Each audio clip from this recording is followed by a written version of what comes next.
You can't imagine what he did to her. No one could, not unless they saw her that morning.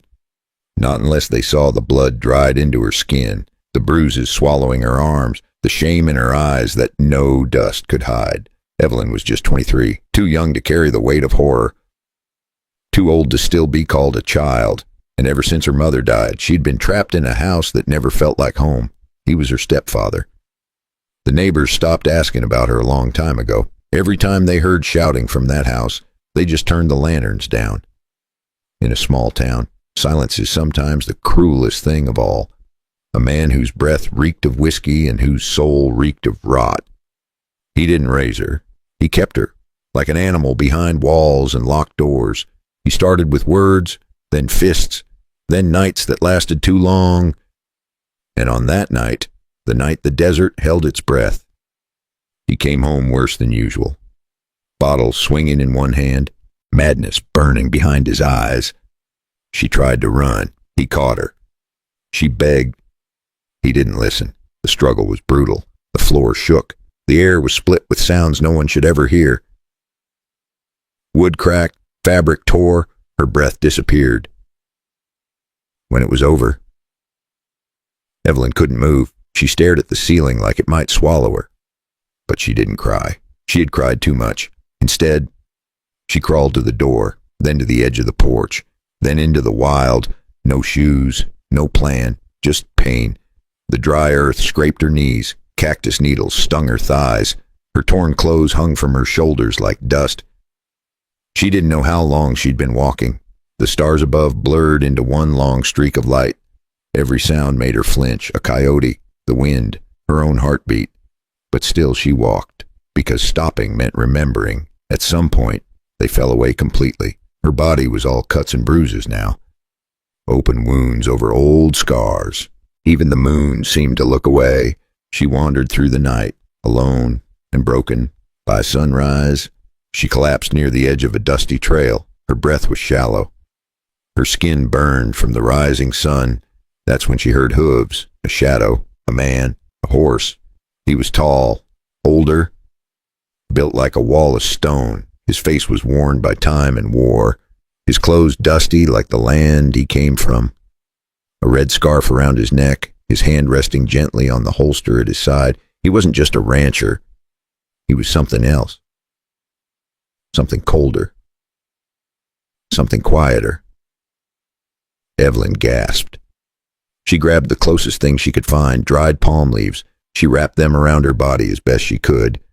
Dropped behind a bush. Trembling, her eyes met his. She didn't speak at first, didn't know how. But then, the words broke free. I'm begging you. Hurry up. She wasn't even sure what she was asking for. Hurry and leave. Hurry and forget she ever existed. Hurry before she broke apart again. But he didn't turn away. He didn't say a word. He took one step forward. And her heart stopped. Who was this man? Would he hurt her too? Or was he the first soul in years who'd do the unthinkable not with violence, but with kindness? In a place where monsters wore familiar faces, could a stranger become the only safe thing left? Or was that just another lie waiting to happen? When he first saw her, Thomas didn't think, he just moved. Years of soldier instinct told him she needed help, so he pulled off his jacket and wrapped it around her, careful not to scare her more. She trembled like a leaf in the wind. Her skin was cold, her eyes empty, her lips cracked. He didn't ask questions. He didn't say a word. He just lifted her gently, carried her to his horse, and rode toward the ranch. The ride was quiet. Only the wind spoke. Her head rested against his chest, and for the first time in years, Thomas felt something alive in his heart again. He'd carried wounded men before, but this felt different. This wasn't duty anymore. This was something he didn't have a name for. When they reached his ranch, he laid her on an old couch by the fireplace. He lit the fire, boiled water, and brought out clean cloth. She watched him through tired eyes, not knowing if she should trust him. He didn't look at her the way other men did. He just kept working, steady hands, quiet breathing. Later, when she woke, she found herself wrapped in a blanket that smelled like cedar and smoke. Thomas sat across the room, staring into the fire. He didn't move, didn't talk, just sat there like a statue of silence. She whispered, barely audible, "Why are you helping me?" He looked up, met her eyes for a second, then said, "Because somebody once helped me." She didn't know what to say. For a moment, there was peace, the kind that feels fragile, like glass about to break. Days passed. Thomas cooked simple meals, fixed her wounds, and spoke little. She started to ask about him, about the medals on the wall, about the scars on his arms. He told her bits and pieces, how he had fought wars that took everything from him, how he came out alive but lost the will to stay among people. The ranch was his exile. Until she showed up, Evelyn started to help around the place, cleaning, cooking, trying to give something back. Sometimes she smiled, just for a second, and Thomas noticed. He pretended not to. But he did. At night, she still woke up screaming. He never went to her room, but she knew he was sitting awake by the fire, waiting until she fell silent again. Two broken people learning how to breathe in the same space, neither asking too much, neither running away, but peace never lasts long in the wild. Because somewhere out there a man was asking questions. He wanted to know where the girl went, and he was willing to kill to find her. What happens when the past rides back into town? Will Thomas protect her again, or lose everything twice? For a few weeks, life at the ranch felt almost normal. Evelyn laughed again, though never for long. Thomas fixed the fence, fed the horses, and pretended the world outside the gate did not exist. But peace in the wild is like smoke. It looks solid until the wind shifts. One afternoon, the sky turned gray, and the wind carried dust across the hills. Thomas was stacking hay when he saw a figure walking down the dirt road. Slow steps, heavy boots. Something in the way the man moved told him it wasn't good news. Evelyn looked from the window and froze. The color drained from her face. She didn't need to speak his name. Thomas already knew. The man came closer. His clothes were torn, eyes red, mouth twisted with hate. He stopped by the fence, gripped the post, and said in a low growl, "You hiding her here, old man?" Thomas didn't answer. He set down the pitchfork, wiped his hands, and walked toward the gate. The wind caught his hat, but he didn't blink. "She's safe here," he said. "You best turn around," the man laughed, a dry and broken sound. "You think you can keep her from me?"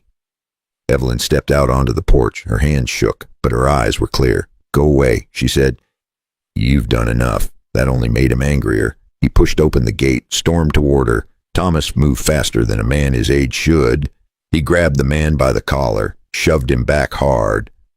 For a second they stared at each other, both breathing heavy, both remembering different wars. Then the man swung first. Thomas blocked, then hit back, a short, hard fight. The kind that ends before you realize it started. When it was done, the man lay in the dust, blood on his lip, pride shattered. Thomas pointed to the road. "You come back here again, and you won't walk away next time." The man spat, crawled to his feet, and backed away. But before he left, he looked up at Evelyn with eyes that burned. "This ain't over," he said. Then he turned and disappeared into the storm. Inside, Evelyn sat by the fire, shaking but alive. Thomas poured her a cup of water, his hands still trembling. "He'll be back," she whispered. Thomas nodded. Let him try. That night, the wind never stopped blowing. Every creak of the barn made Thomas reach for his gun. He didn't sleep. Neither did the desert. Outside, thunder rolled over the hills, the calm before the next storm had begun. "If you're still here, take a sip of your tea. Tell me what time it is, where you are, and where you're listening from. And if you want to know what happens when he returns, hit subscribe, stay close, and don't blink." The wind carried the smell of rain that morning. Thomas felt it before he saw the clouds. Storms always came twice in the desert, once from the sky, once from the past. Evelyn was hanging laundry behind the barn when she heard the sound. Hoofbeats again. Not one horse this time. Two, fast, determined. Thomas stepped out of the workshop, shotgun in hand, his face tight. He didn't need to ask who it was. Some men you can hear before you see. The riders stopped at the gate. One was the man he'd already beaten. The other was taller, cleaner, and far more dangerous, a face that smiled without warmth. Evelyn whispered, "That's him." He buys people. Thomas felt something dark twist in his chest. Not fear, anger. The man in the hat tipped his head, calling out, "Hand her over, old man." "We'll be gone before sunset." Thomas raised the shotgun. "Not a chance." The man laughed softly. "Didn't think so." Then everything exploded. The first shot tore through the air. Splinters flew from the barn wall. Evelyn ducked behind the trough, grabbed the small rifle Thomas had taught her to use. Her hand shook, but her aim was steady. Thomas moved like the soldier he used to be. He fired once, then again. One of the horses bolted. The taller man dove for cover. The stepfather crawled toward the fence, cursing through his teeth. It was chaos. Smoke, shouting, the sharp smell of gunpowder. Evelyn called out, "Thomas, to your right." He turned just in time. The taller man was rushing him with a knife. Thomas blocked with the stock of his gun and swung hard. The man fell back, stunned. The stepfather froze, hands in the air, shaking. Evelyn stepped forward, eyes cold now, voice steady. "It's over." She kept the rifle pointed until Thomas reached for the rope, tied their hands, and led them to the fence. By the time the sheriff arrived, the storm had broken.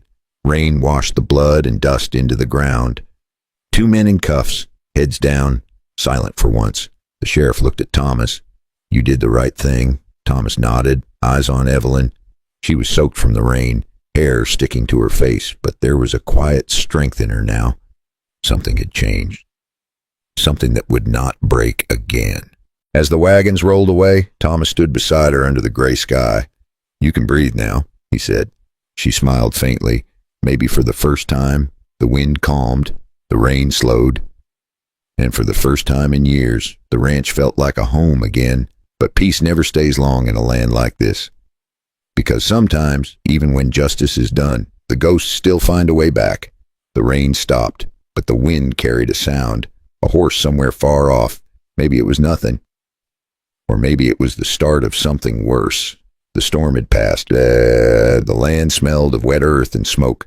The sun pushed through the gray sky, spilling light over the ranch. Everything looked new again, even the air. Thomas stood by the fence, watching the horizon. The sheriff's wagons were gone. The men who had brought darkness into their lives were locked away, far from here. For the first time in years, Thomas felt peace that did not scare him. Inside, Evelyn was making coffee. Her hands still shook sometimes, but her eyes were brighter. She had started to hum again, small tunes that drifted through the old wooden house. Thomas listened, pretending not to. That sound was better than silence. Days turned into weeks. The wounds healed, though the scars stayed. Sometimes she talked about leaving, starting over somewhere else. Thomas never stopped her. He just said, "Wherever you go, make it better than where you came from." She smiled at that. It was the kind of smile that comes from pain and gratitude mixed together. The kind that says, "I made it through." Thomas started fixing the roof, one board at a time. Evelyn planted flowers near the barn, small, white ones. He teased her for it, said the desert would eat them in a week. She said, "Maybe, but I'll plant more." It became their way of living. He built things that might break. She grew things that might die, both knowing that trying was what kept them human. One evening, they sat on the porch watching the sunset. Evelyn looked out at the fields, quiet for a while, then asked, "Do you ever think people can really start over?" Thomas thought about it, about the war, about the years he spent running from his own ghost. Then he said, "I think starting over isn't about forgetting. It's about remembering without letting it kill you." She nodded slowly. The orange light hit her face, soft and warm. Maybe that was enough of an answer. The world moved on, but the story stayed, because out here, every scar tells one. And every story like theirs asks the same question. How far can you run before you finally decide to stop running? What would you forgive if it meant you could breathe again? Maybe the lesson is simple, that no matter how broken life becomes, someone can still walk beside you through the wreckage, not to fix it, just to make sure you keep walking. As the last light faded, Evelyn whispered, "Thank you, Thomas." He didn't answer, just smiled, tipping his hat toward the sky. Some words don't need to be said when both hearts already know. And maybe that's what this story really was, not about pain, but about finding peace when you least expect it. If you've stayed with me through the dust and the storm, take a deep breath. Maybe peace isn't something you find. Maybe it's something you build, one day at a time, with calloused hands and a tired heart. Out here, under the wide sky, even the broken things can bloom again. Look around. Maybe your story isn't over either. And if this tale touched something in you, let me know. Drop a comment, hit the like button, and subscribe so you can ride with us on the next story from the Wild West, because sometimes the next sunrise brings more than just light. It brings another chance.